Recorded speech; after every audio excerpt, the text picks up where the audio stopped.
메리 크리스마스. 네, 메리 크리스마스. 여러분도 하셔야죠. 메리 크리스마스. 네, 그 오늘 메리 크리스마스라는 제목으로 함께 말씀을 나눌까 합니다. 우리 많이 듣죠. 사실 많이 듣습니다. 메리 크리스마스. 무슨 뜻인지 알고 계신가요? 네. 메리 크리스마스는 이런 뜻이 있습니다. 메리 크라이스트 마스. 그래서 메리는 즐거운이라는 뜻이고요. 그리고 크라이스트는 말 그대로 예수님을 뜻합니다. 그리고 이 마스는 이 캐톨릭에서 쓰는 미사, 예배를 의미하는 그 단어인데, 그러니까 메리 크리스마스는 사실은 즐거운 예수님을 예배하는 그런 날이라는 의미가 있습니다. 그러니까 우리가 아무렇지도 않게 세상 사람들도 늘 이렇게 얘기해요. 메리 크리스마스. 예수를 안 믿어도 메리 크리스마스, 해피 뭐 이렇게 이야기하잖아요. 그런데 뜻을 잘 모르고 할 때가 너무나 많이 있다는 거예요. 그리고 많은 사람들이 오늘 특별히 성탄절을 대단히 기다립니다. 저도 기다렸고 여러분도 기다렸고 우리 윤희도 기다렸을 텐데 특별히 오늘은 또 화이트 크리스마스예요. 눈이 정말 어찌나 그렇게 아름답게 이렇게 송이송이 내리는지, 또 감사한 것은 날씨가 춥지 않아서 그게 쌓이지 않는다는 거예요. 윤희는 무척 안타까워하지만 그게 쌓이면 어른들은 참 불편하죠. 여러 가지로. 그런데 보기에는 아름답고 쌓이진 않으니까 참 좋은 화이트 크리스마스다, 이런 생각이 듭니다. 그래서 세상 사람들도 참 많이 이런 인사를 하죠. 메리 크리스마스, 메리 크리스마스. 저도 어저께만 해도 카톡으로 믿지 않는 분들로부터 그런 그 메리 크리스마스라는 그 메시지를 많이 받았습니다. 그래서 저도 그냥 그렇게 인사를 하긴 했지만 한편으로 그런 생각이 들었어요. 이분들이 이게 무슨 뜻인지 알고 하시나? 그냥 마치 이거를 이렇게 인사하는 것 같아요. 안녕 이렇게 인사하는 것 같아요. 안녕 즐겁지 뭐 이렇게만 인사하는 것 같아서 좀 한편으로 안타까운 마음이 들기도 했습니다. 오늘 여기 2절에 보시면요, 이렇게 나오죠. 유대인의 왕으로 나신 이가 여기 계시냐? 동방의 그 박사들이라고 하는 사람들이 유대인의 왕으로 오신 이가 있는데 그분이 어디 계시냐? 우리는 그분을 뵙기 위해서 왔다, 이렇게 이야기합니다. 그러면서 동방에서 그의 별을 보고 그에게 경배하러 왔노라. 우리가 있는 곳에서부터 그 별을 따라서, 별이 지시하시는 대로 계시하시는 그 계시를 따라서 지금 여기까지 왔는데 도대체 어디 계신지 모르겠다. 너희들은 알 것 아니냐? 이렇게 묻는 것이죠. 그러면서 우리 2절 끝절에 보시면 뭐라고 이들이 찾아온 목적에 대해서 이야기합니다. 그의 별을 보고 그에게 경배하러 왔다. 경배는 말 그대로 높여드리는 것이죠. 우리가 예배라고 부르는 것입니다. 제가 전에도 그 거짓 신들의 세상이라든가 여러 가지 그런 책들을 인용하면서 말씀드렸는데, 모든 인간은요, 무언가를 그리고 누군가를 섬기게 되어 있습니다. 그게 인간의 본성이죠. 하나님이 주신 영적인 존재의 특성인데 그게 하나님을 향하지 못하고 자꾸 다른 데로 향하는 것이죠. 그래서 잘 보시면요, 무언가를 꼭 섬기게 되어 있습니다. 아무리 천상천하 유아 독존을 외치는 그런 사람들도요, 자기를 모시든지 물질을 모시든지 무언가를 이렇게 예배하며 살아간다는 거예요. 그런데 오늘 이 동방 박사들은 누구를 예배하기 위해서 지금 찾아왔습니까? 유대인의 왕으로 오시니 예수 그리스도에게 예배하기 위해서 지금 오고 있다는 사실입니다.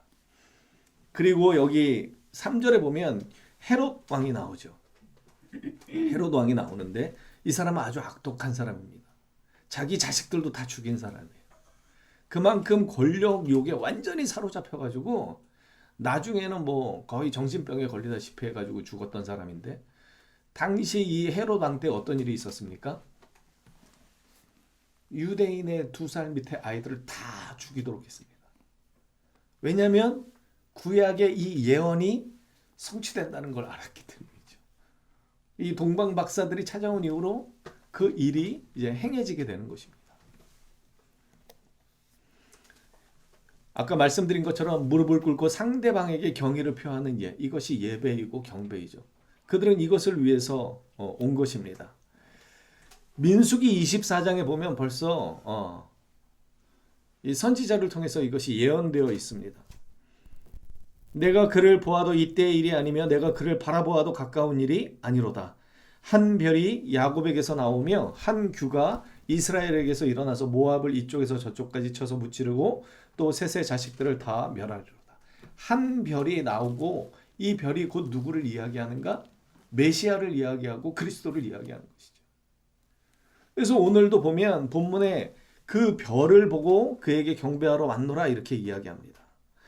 그리고 3절에 보면 헤롯 왕과 온 예루살렘이 듣고 소동한지라 이렇게 표현하는데 우리 한글판에는 이 접속사가 빠져 있는데 이 헬라어 원문에 보면은요 대라고 하는 이 접속사가 있습니다. 이 그 대는 그리고라는 뜻이 아니고요 그러나라고 하는 그런 접속사입니다. 그러니까 원문에 가깝게 우리가 이것을 해석해 보면 동방에서 그의 별을 보고 그에게 경배하러 왔노라 하니 그러나 또는 그런데 헤롯 왕과 온 예루살렘이 듣고 소동한지라 이렇게 되는 거예요. 그러니까 동방에서 온 이 박사들은 별을 보고 경배하러 온 반면에 예루살렘과 거기에 있던 모여 있는 사람들은 소동한 혼란스러워진 거예요. 경배하는 것이 아니라 대단히 뭔가 혼란스러워하고 있다는 것이죠. 대조적인 모습입니다. 계시록 22장에서도요. 이 별에 대해서 이렇게 예수님이라는 것을 표현합니다. 우리 함께 읽어볼까요? 시작. 나 예수는 교회들을 위하여 내 사자를 보내어 이것들을 너에게 증언하게 하였노라. 나는 다윗의 뿌리요 자손이니 곧 광명한 새벽별이라 하시더라. 예수님 자신이 오셔서 뭐라고 말씀하셨습니까? 내가 별이다. 내가 새벽별이다. 이렇게 말씀하셨습니다. 그래서 오늘 본문에 등장하는 이 별은 결국은 우리의 메시아가 되시는 예수 그리스도를 예표하고 있다는 것을 분명하게 우리에게 말씀하고 있는 것입니다. 그래서 제가 오늘 드리고 싶은 말씀은 아주 간단합니다. 메리 크리스마스의 의미를 알고 우리가 왜 성탄절을 기뻐해야 하는지. 오늘 여기 본문에 보십시오. 본문에 성경 말씀의 본문에 보면 10절에 이렇게 표현하죠. 함께 읽을까요? 시작. 그들이 별을 보고 매우 크게 기뻐하고 기뻐하더라. 우리가 즐거워해야 되는 날이 맞습니다. 성탄절은 너무나 즐거운 날이죠. 그런데 왜 우리는 즐거워해야 되는지 사실은 본질을 놓칠 때가 너무나 많이 있다는 사실이죠. 이 동방의 박사들이 왜 기뻐하고 기뻐했습니까? 유대인의 왕으로 나시니가 보통 분이 아니시라는 걸 그들은 직감적으로 알았습니다. 그들이 살던 동네에서부터 그 별이 그들을 인도했고 그 별을 따라 여기까지 왔습니다. 그들이 그 별이 계시하는 그 메시아를 보게 될 때 얼마나 큰 기쁨으로 그것이 충만했는지를 오늘 10절은 우리에게 분명하게 보여주고 있습니다. 우리 어저께 위 집사님 그 따님 좋은 소식 때문에 점심을 쏘셨어요. 근데 우리가 그 점심을 먹으면서 딸이 학교에 붙은 것 때문에 기뻐하는 게 아니라 예를 드는 겁니다. 저는 탕수육을 먹을 수 있어서 너무 기뻤다. 이렇게 얘기하는 사람이 있을까요? 우리 중에 나는 은교가 학교를 가거나 말거나 그건 상관없고 걔가 갔으니까 나는 짜장면도 먹고 오늘 탕수육도 먹고 기분 좋게 한 끼 얻어 먹겠구나. 잘 걸렸구나. 그래갖고 기쁘다 이러는 분이 계실까요? 이건 참 말이 안 되죠. 왜 우리가 함께 식사하면서 즐겁게 축하하고 기뻐했습니까? 우리 가족 같은 믿음 안의 식구의 가정에 좋은 일이 생겼기 때문에 그것을 우리가 한 마음으로 나누고 기뻐하는 것이죠. 우리는 이것 때문에 기뻐한 것입니다. 그에게 좋은 소식이 들려졌기 때문에 그 가정에 좋은 일이 일어났기 때문에 우리는 그것을 함께 기뻐한 것이죠. 그런데 성탄은 참 많이 의미가 변질되었고 퇴색된 것 같습니다. 세상의 사람들 뿐만이 아니라 우리 성도들도 성탄의 기쁨보다는 성탄이 주는 어떤 외적인 것에 많이 취해 있을 때가 있다는 사실입니다. 그러면 안 되겠죠. 정말 무엇 때문에 기뻐해야 하는지를 알고 기뻐해야 그것이 진정한 기쁨이 되지 않겠습니까? 여러분, 저에게 좋은 일이 생겼는데 제가 좋은 일이 생기니까 우리 조 목사가 오늘 한턱 쏘나 보다 그것 때문에 기뻐하시는 분 계시면 안 되겠죠. 이건 바보 같은 일입니다. 성탄도 마찬가지죠. 성탄은 만왕의 왕이신 예수님이 우리 같이 정말 버러지 같은 이 죄인들을 불쌍히 여기셔서 낮고 낮은 땅 위에 연약한 인간의 몸을 입고 오신 것입니다. 그래서 그것을 계시하신 것이고 동방에서부터 이 사람들이 왔습니다. 그래서 그들이 어떻게 합니까? 11절에 보면 황금과 유향과 모략 이 세 가지를 드리는데 이것이 아주 의미가 있습니다. 당시의 황금은요, 왕에게 드리는 것이었습니다.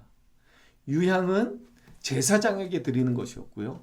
모략은 그 예수님의 장사를 지낼 때 이 모략으로 예수님을 장사 지냈죠.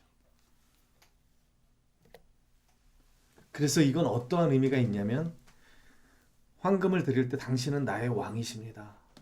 진짜로 당신만이 나의 왕이 되십니다. 주인이 되십니다. 이런 뜻입니다. 유향을 드리는 의미는 이렇습니다. 당신은 나의 영원한 대제사장, 중보자가 되시는 하나님이심을 고백하는 것입니다.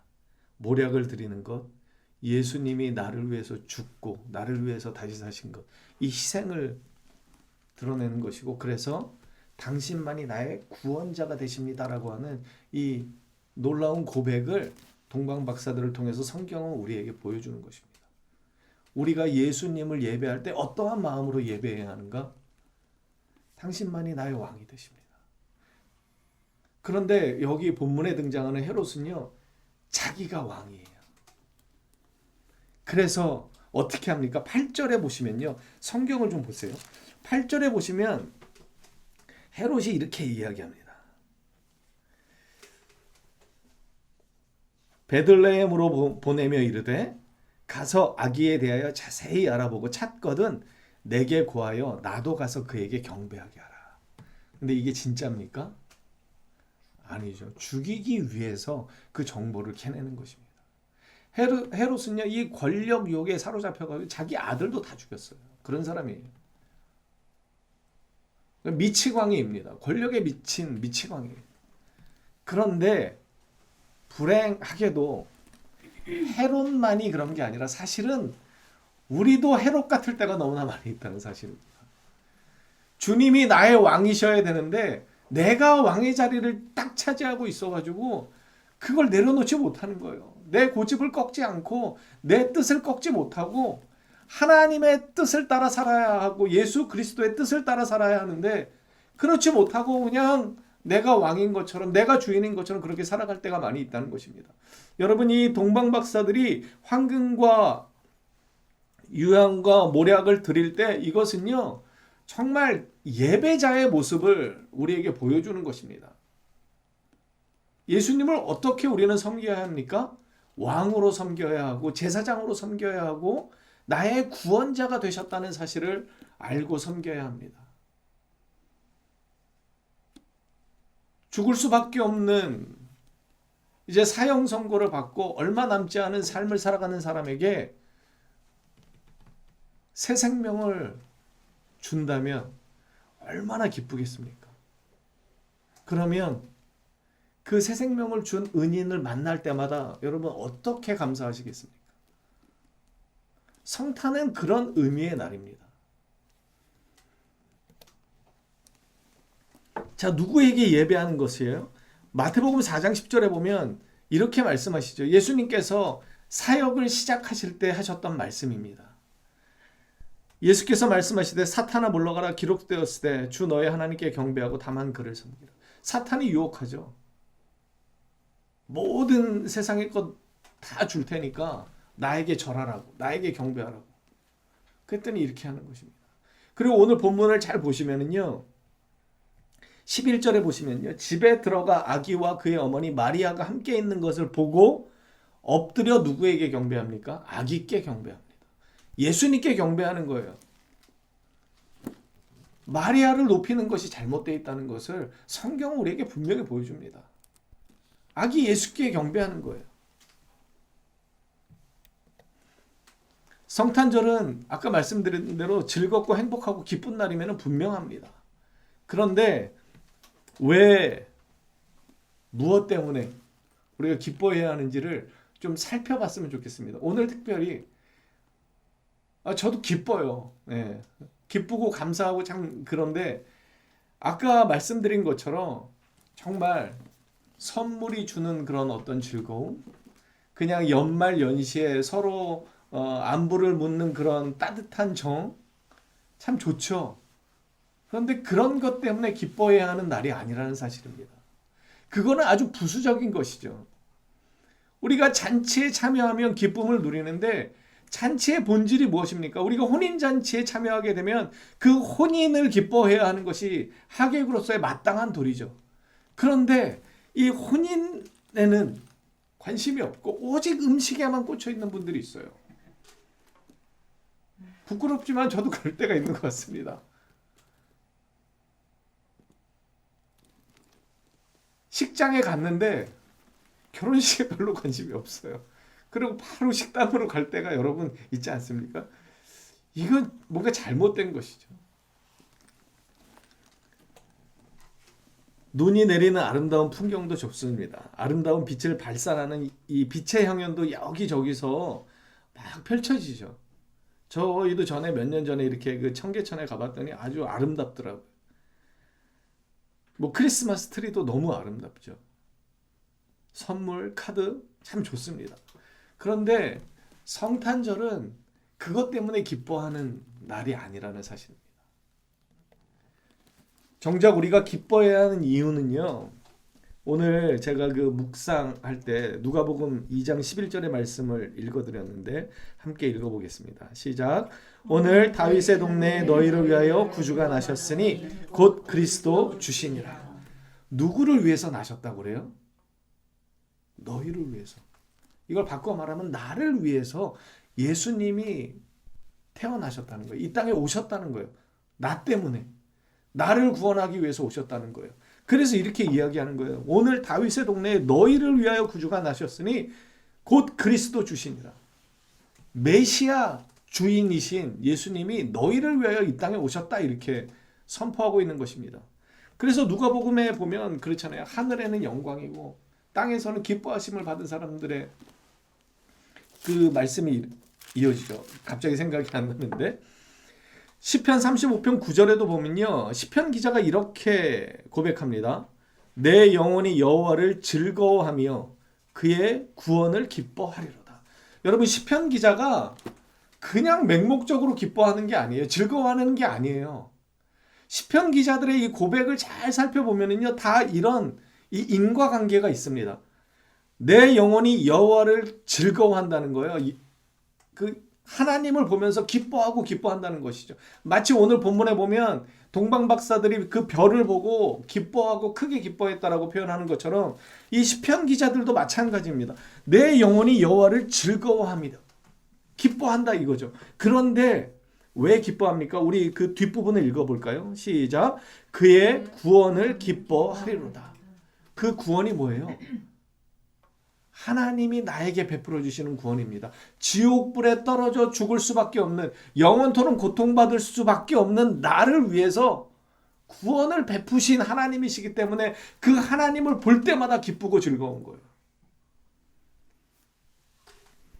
여러분 이것이 성탄의 의미입니다. 자꾸 저희 가정 얘기를 해서 죄송한데 우리 윤희가 아직도 이제 곧 12살이 되는데 아직도 재워달라고 말이 그래요. 그러면서 이제 농담처럼 그렇게 아빠가 좋냐 이러면은 좋대요. 감사하죠. 예, 정말 감사하죠. 우리 윤희가 어느 날 더 커가지고 이제 이런 아빠를 별로 거들떠보지도 않고 기뻐하지도 않고 즐거워하지도 않고 아빠 오늘 뭐 없어? 뭐 선물 같은 거 없어? 안 갖고 왔어? 그리고 탁 돌아선다면 참 마음이 헛헛할 것 같아요. 네? 그게 본질이죠. 그러니까 윤희가 아빠를 바라보는 그것이 그게 본질입니다. 아빠 자체로 좋은 거죠.